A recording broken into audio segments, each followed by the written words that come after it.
In this video, we're going to talk about the Anglo-Saxons. And Anglo, as in English, is a big term, and really that idea of Englishness is coming about in this period. So, who were the Anglo-Saxons? Well, the Anglo-Saxons were migrants from the North Sea coastlands who arrived in Britain in the 5th century, and this was part of a larger trend throughout Europe. There was a mass migration from the period 375 to 800 AD, known as the Volkswanderung, as in the people's wandering in German. So until about 400 AD, Britain had been the Roman province of Britannia, and the Romans left, and there was a bit of a vacuum.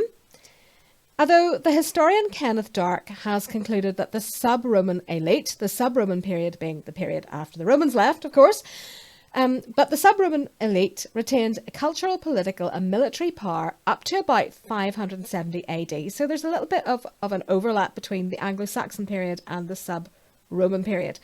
So the Anglo-Saxon period, though, is generally thought of as the period between 450 and that famous date, 1066.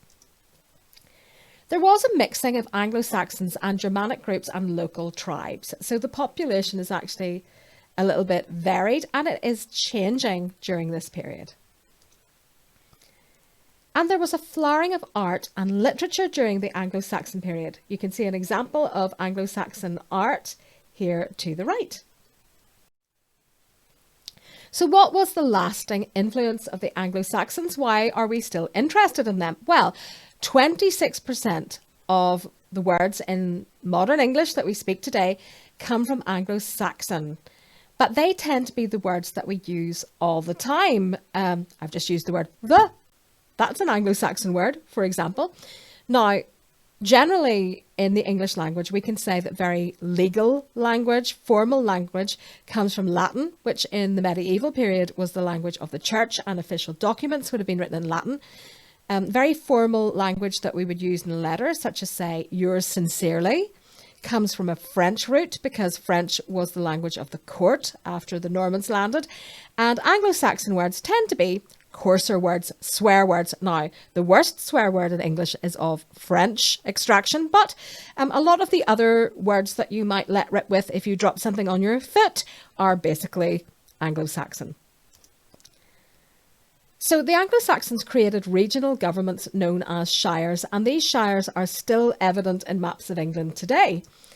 And they created charters and laws, which was a very important development in society. They left behind literature such as Beowulf, which is something that people still read today and make movies about. Although many early medieval writings, Anglo-Saxon writings, were destroyed when Henry VIII dissolved the monasteries, sadly, so we don't have the inheritance from them that we could have had. Before the Anglo-Saxons, stories were passed on in oral tradition, and the important thing is that they wrote them down. They were written down in monasteries, which meant that it could be preserved for posterity. Let's talk a little bit about the term Anglo-Saxon. So Anglo, English, as I said before, that is a concept that's really starting to come together in this period. So there is this other word, Saxon. Well, English is the official name of people who come from England, and Saxon or Sassenach, that tends to be a word that's maybe not that nice about English people. So let's find out a little bit about both these terms. Bede referred to the Angli in around 730 AD, Angli later becoming English. But 2 centuries before that, in 530 AD, Gildas used the term Saxonis. Now, Bede was a monk, a scholar and a historian known throughout Europe. And Gildas similarly was a monk and a scholar who left us historical records. Pope Gregory I used the phrase non-Angli, said Angelii, not English but angels. Thus, Angli became the ecclesiastical or church name for the people in that region. So that was the name that they chose to adopt. It kind of suggested they were chosen by God or favoured by God. Their enemies, however, the Scots, the Picts and the Irish, used words like Sassenach, which derived from Saxon. And you could still be called a Sassenach if you are English and in Scotland today, or if you are a lead character in Outlander. If you've seen the show, you'll know what I mean. So this word Saxon is actually associated with words for thief, marauder, pirate, general, person who means no good, basically. So let's talk a little bit about the makeup of Anglo-Saxon society. You'll see pictured here a burg, or a borough as it became in modern English, which was how the Anglo-Saxons lived, a sort of fort. But they lived in kinship groups with tribes and overlords called thanes. And so this idea of a kinship group, a bit like a clan, being the main structure of society is very strong in Anglo-Saxon culture, and their value of kinship and lordship is seen in the literature they left behind, such as in Beowulf and in the Battle of Maldon, for example. The archaeologist Helena Hamerow commented that local and extended kin groups remained the essential unit of production throughout the Anglo-Saxon period, right up to 1066. They settled in burgs, which were fortified settlements, and this actually comes from the German word for castle. And these weren't just the places that people lived, they were also defensive and used for defending the country. For example, Alfred the Great used a network of burgs to defend against the Vikings in the 9th century. It was the best way to keep people safe during a Viking raid. There were, in essence, 4 key structures in Anglo-Saxon society. The ceorl, or the freedman farmer, sort of middle-class, self-sufficient farmer, these were the lowest class of freedmen, but society really depended on them. Smaller areas feeding into larger kingdoms is a big concept in Anglo-Saxon England. Now, there was not a unified England as we know it today in that period. There was a collection of smaller kingdoms, which were often at odds with each other. Then there was the elite, warriors to kings, and you were considered a key member of society in Anglo-Saxon England if you could swing a sword. That was very much valued. Irish monasticism under Finian and Columba, and more generally the power of the church, although we're going to talk a little bit about Irish monasticism later. The church was responsible for preserving documents because monks could write and they had scribes. The church provided centres of learning and education, and it was also where you went if you were ill, the medieval equivalent of the hospital. So everybody at some point would have had some contact with the church. It was a very powerful institution in society. Let's talk a little bit about the rise of the Anglo-Saxons.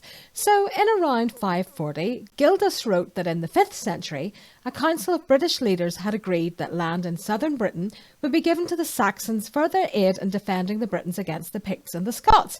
And that account is actually reinforced by the Chronica Gallica of 452 in records for the year 441. So we're pretty sure this is how things started out. Gildas records animosity between the Anglo-Saxons and the natives. So there is some contention and the Saxons end up leaving, but they come back with a better deal, receiving tributes from the British lowlands. So Bede records 3 phases of the Anglo-Saxon settlement of Britain. Exploration, they came and they looked around and worked out what was going on in this place. Migration, where they came in greater numbers, and establishment, when they started to control areas. There's no consensus regarding their numbers at the beginning, though. Some historians believe there were around 200,000 settlers, and others as few as 20,000. Although recent genetic studies suggest that actually settlement took place over centuries and not in one huge initial wave. So what did the Saxons do with the Britons who had been there before them? Well, by around 500 AD, Anglo-Saxon communities were established in southern and eastern Britain, and we estimate that around 1 million people lived in these areas by the 6th century, so their numbers were really growing.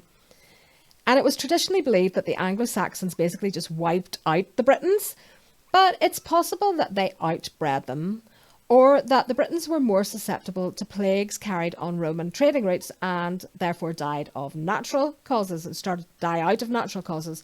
But they might also have migrated to Armonica, which is in modern-day France between the Seine and the Loire.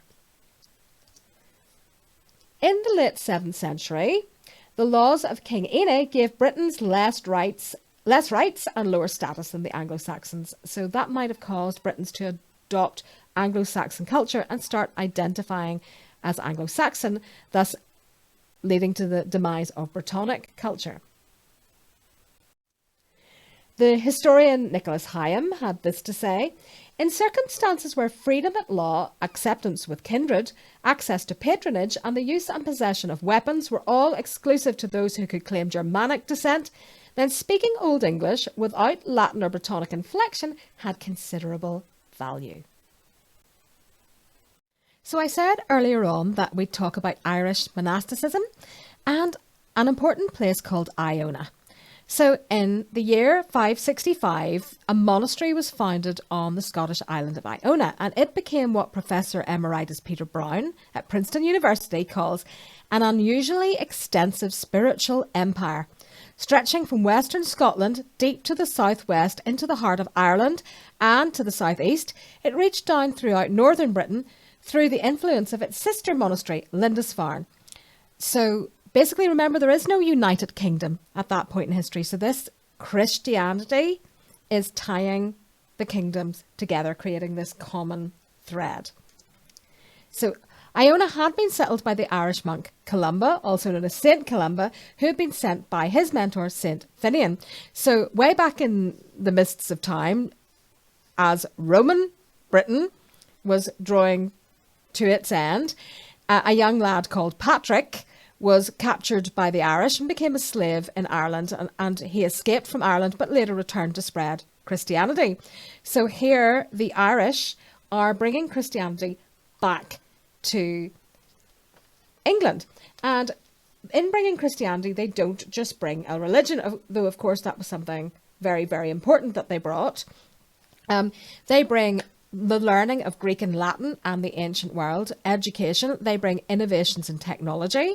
Irish monks at Nendrum in Northern Ireland, very close to where I'm from, just out of interest, had invented water mills that were really the peak of technology of the Dark Ages.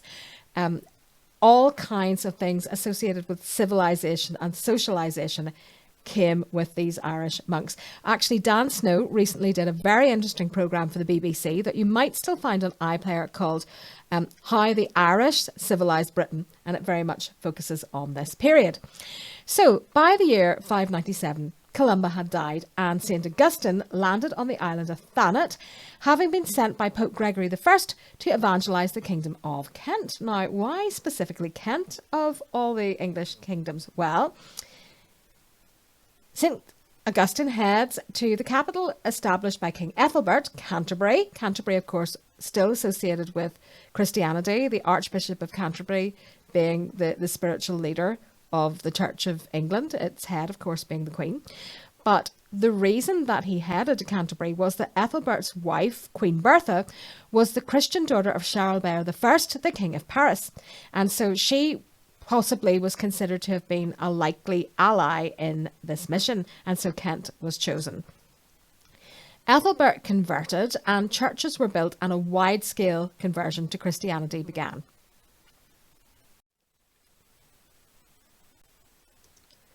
In 635, the Irish monk Aidan established Lindisfarne, which you can also go and see Lindisfarne today, in response to King Oswald's request for a team to evangelise Northumbria, of which Oswald was king. So Lindisfarne was close to Oswald's key fortress at Bamber. And Oswald had fled as a younger man when his father was killed and had hidden in Scotland, and that's where he encountered Christians and converted to Christianity. So now he wants to convert the whole of his kingdom. And he acted as an interpreter when Aidan preached in Irish. So if the king is speaking to you and the king is interpreting, and you're of lesser status, well, you've really got to listen, don't you? So the patron saint of Northumberland, St Cuthbert, was actually an abbot at Lindisfarne, and the anonymous Life of St Cuthbert, which was discovered at Lindisfarne, is the oldest surviving English historical text. So Christianity brought certain things with it. Literacy was something very important that it brought. Christianity, of course, relies on the concept of the word, and before the arrival of Christianity, there was an oral literary tradition among the Anglo-Saxons, and information was passed on orally. Now we have monks, scribes, writing things down on vellum in monasteries. And writing on vellum was not like scribbling something in a notebook. It was actually back-breaking work, etching letters into cowhide with very costly inks. And a book was something that might have taken months to create. But fortunately, because they were writing things down in this period, quite a lot of texts survived. Now, I mentioned before that Henry VIII's dissolution of the monasteries destroyed a lot of early medieval documents, but we still have some of the literature and thinking of the Anglo-Saxons because of this arrival of literacy. Although at this point, not the whole of the population are literate. Education. Monasteries were centres of learning, and they taught Greek and Latin. Medicine. Now, by the later medieval period, if you had been ill, it's quite likely that you would have been treated by monks in a monastery. But even at this point in history, the church and the monasteries are starting to become associated with medicine. And Christianity brought a connection with wider Europe, which was Christianized, and other monasteries on the continent, for example, Bobbio in Italy. So it really brought England into what Dan Snow calls civilization, the wider kind of network of Europe, and, you know, increased learning.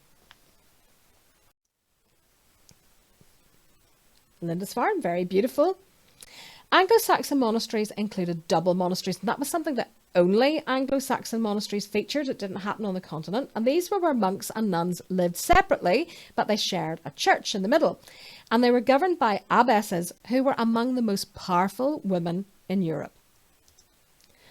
One of the most notable products of the monastic education available was Bede, and we're going to talk about Bede in his own video later. And he actually gained a reputation across Europe for English historical writing, for theology, and for astronomical computation of dates. Because remember, they had to work out every year the date of Easter, which comes from the Jewish lunar calendar, and they had to work out when to celebrate it in a solar calendar. Let's talk about one of the most dominant kingdoms in Anglo-Saxon England, Mercia and the Mercians. And Mercia in Old English means the people of the marshes. And the Mercians basically had a policy of ravaging the other kingdoms and throwing their weight about and, you know, killing a few people, stealing a few things, which was actually considered a great thing to do in Anglo-Saxon England, if you were Mercian. So Bede records a miraculous intervention by St Aidan as having saved Northumbria from Penda, the fearsome king of the Mercians. And interestingly, Penda is a Celtic rather than an Anglo-Saxon name. Wessex began to rise in power in the 9th century, and its king Egbert, who was crowned in 802, defeated an attempt to raid northern Wiltshire by the Mercians, so they start to become a little bit less feared. And according to the Anglo-Saxon Chronicle, in 829, Egbert had conquered the kingdom of the Mercians and everything south of the Humber. So the boundary lines are starting to shift. Then there was an even more fearsome set of marauders, the Vikings. In 793, the Vikings first invaded, and they raided Lindisfarne, where they captured all the valuables, which included the relics of St Cuthbert, and slaughtered the monks. The Viking raids continued until 850. They went on for decades. Then they stopped just raiding from boats off the coast and started staying for the winter, setting up an area under Viking jurisdiction known as the Danelaw in northern and eastern England. They set up puppet kings such as Ceolwulf in Mercia and others. So they were sort of not officially in charge, but they were pulling strings. This common enemy actually helped coalesce a sense of an English national identity. because whatever you thought of your own king, everybody hated the Vikings. Now, just a little interesting fact. You know the phrase in English, painting the town red? We're going out to paint the town red, which now means going out for a really big night out. This comes from Viking invasions of Anglo-Saxon England, where they would have gone into a village, burg or settlement, slaughtered the leaders of said, and painted their homes with their blood, hence painting the town red. Pretty gruesome that, isn't it? At first, King Alfred offered tribute payments to the Vikings, but after his victory at Edington in 878, he started to strongly fight back against the so-called Great Army, as they were known in continental Europe. So he built a chain of fortresses, and he ordered a new type of boat to be built to fight the Vikings in shallow coastal waters. And when the Vikings landed from the continent, because they tended to, come in waves, in 892, they found they could no longer just pillage around the place unopposed. The English were now going to fight, or the Anglo-Saxons even. So after about 4 years, the Vikings either settled in Northumbria or East Anglia, or they left for the continent. So we talked about how the Viking invasions started to create a sense of English national identity. Now let's talk a little bit about the unification of England, which, remember, during most of the Anglo-Saxon period had been made up of smaller kingdoms. In the 10th century, the West Saxon kings extended their power over Mercia and the southern Danelaw, as well as Northumbria. So boundaries start to shift again. England starts to unify, and the power and prestige of the monarchy increased. This process started with the children of Alfred the Great, Edward the Elder and his sister Æthelflæd, Lady of the Mercians. Now you might notice this prefix Ethel a lot in Anglo-Saxon names. It means noble. Just little fact there. So Æthelflæd and Edmund encouraged people to buy land that was under Danish control. They encouraged landowners to start taking over land for the Anglo-Saxons, basically. And when Æthelflæd died, Mercia was absorbed by Wessex at that point. So that was a very big change in boundaries. Athelstan, who was the son of Edward the Elder, was celebrated in the Anglo-Saxon Chronicle as the first king of England. So this is when it really all comes together, although that was not uncontested in his day. And Æthelstan's successors, Edmund and Æthelred, had difficulty in subduing the north, so England wasn't quite what it is now, although the England that we know now was beginning to take shape. Now let's talk about a bit of an unfortunate figure in Anglo-Saxon history, Æthelred the Unready. And unready does not mean that he wasn't organised or he didn't get up in time for his breakfast.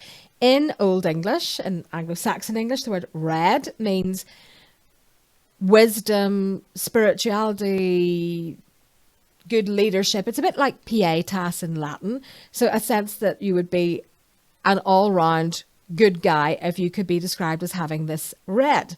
And he's unready, so he's the opposite of that. Quite frankly, he was one fool. And his disastrous reign lasted from 978 until 1016, and it ultimately paved the way for the Norman conquest. Viking raids had resumed in 980, and by 1009 to 1012, large parts of the country had been devastated by Thorkel the Tall, a Viking leader. Great epithet that, the Tall. There were some great epithets around this period of history. So the King of Denmark, Swine Forkbeard, speaking of epithets, conquered England in 1013 to 14, as did his son Canute in 1015 to 1016. Now you may think that I've just spelt a very rude word wrongly. Canute can also be spelt Canute, and there is of course the famous story by the 12th century historian Henry of Huntingdon about King Canute commanding the tide to go backwards so that it wouldn't wet his feet. And sort of moral point of that story was that even a great king cannot command nature, and nature is ultimately in the control of God. And at the end of the story, he admits the superior power of God, basically. And that, we even use the phrase, you can't turn the tide now. So that could be where you've heard that name before, if you have.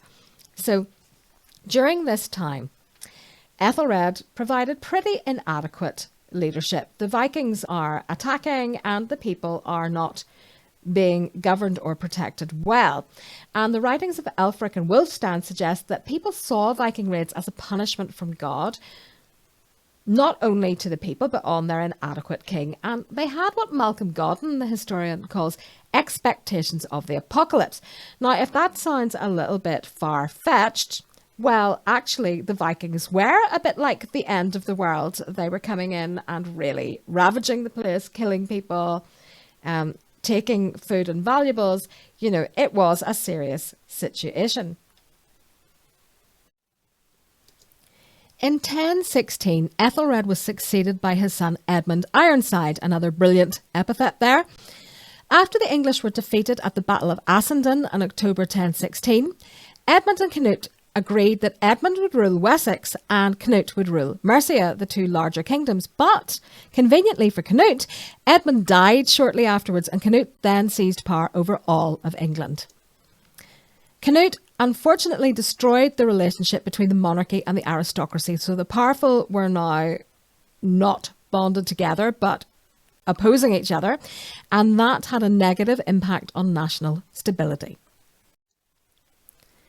So, we are now verging towards the Norman conquest. And how did that happen? Well, in 1042, Edward the Confessor became king. And he would have been thought of as a Norman, or labelled a Norman, by continental Europeans. And he may have promised William of Normandy, otherwise known as William the Conqueror, the succession. Now, Edward the Confessor does not mean like he confessed to wrongdoing. It means he was a confessor of the faith. He was proud to be Christian, but unfortunately he took this a little bit far and had a celibate marriage. So obviously he had no heirs, and that wasn't great for national stability. So according to William of Normandy was his chosen successor, but that was obviously disputed. He outlawed, Edward outlawed Godwin of Wessex when he refused to provide accommodation for the king's Norman friends. Now, can you imagine the cost and difficulty of providing accommodation to a whole bunch of Norman knights? But Godwin refuses to do this, and the consequences on him are harsh. So Godwin and his friends came with a force, and the king made terms with them. And at that point, unpopular Normans, such as Archbishop Robert, who was the first Norman Archbishop of Canterbury, so in a very powerful position in the country, were driven out. So at this point, the Normans don't seem to be ascending. All this, based on the lasting legacy of Æthelred's incompetence and how things had started to come undone, actually paved the way for the Norman conquest in 1066, when William, who became the conqueror, came to assert his claim.